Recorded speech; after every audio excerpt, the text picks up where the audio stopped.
What's happening, people? Back with another reaction, back with some more Rufus Wainwright and his 1998 self-titled album. Thank you again to Yvonne.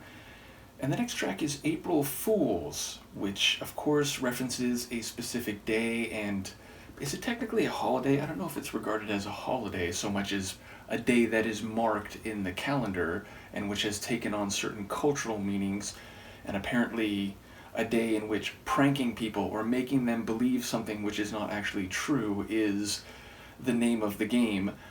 I suspect that will be part of the story here, or part of the scene that is painted, but I wouldn't be surprised if there's a twist to it, or an irony, or some extenuating factor that alters the narrow meaning of the phrase in terms of the day. So let's see what I can pick up on a first listen. This is Rufus Wainwright. The tune is April Fools, and it's from the 1998 self-titled album.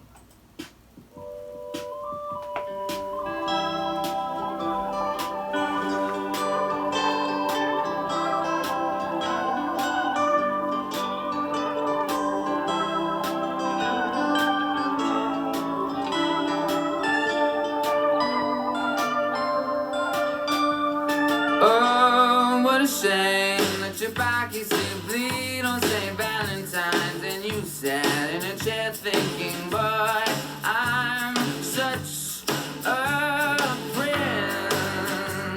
Well, life's a train that goes from February on, day by day, but it's making a stop on April 1st, and you will believe in love and all that it's supposed to be, but just until the fish doesn't smell and you're struck down by hammer. Sure, you were swift when the handsome Greek boys dropped by with gifts. You are suave thanks to ribbons that open sesame. But in the stars and closer to home in every planet, it ain't hard for me and dear Joe to say that you will believe in love and all that it's supposed to be, but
crazy. Just the sonic configuration and arrangement of that one. I was trying to figure out everything I was hearing. Clearly, there's true piano, but there was almost like a dulcimer or some other keyboard instrument. There was an acoustic guitar, but I also wondered, is there a banjo or something in there too? And then there were, I mean, that sound at the end, it sounded like it was a synth, some type of, keyboard, like pad sound, but it had a bit of a flute quality to it. And yes, there were, I think, there was at least one female vocal that was supporting Rufus in the background, in which you could kind of hear more clearly in a few moments.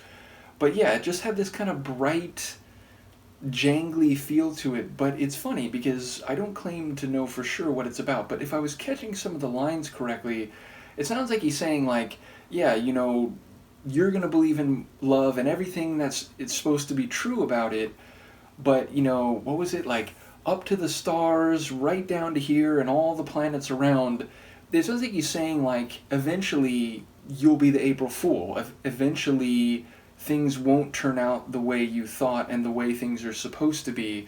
And it's like, I think there was a reference to Valentine's Day early on, so it seems to be saying, like, true love is complicated and it doesn't always work out, and the way things are supposed to be, the storybook tale of love and, finding it's more complicated in reality. That seemed to be the message, and it was like he was directing it maybe at one person, maybe at people who are of that type, who are inclined to believe in the story of love and so on. So yeah, definitely feels like the title is more nuanced than just making reference to Valentine's Day and April Fools more narrowly. It feels like that's, the concept's expanded.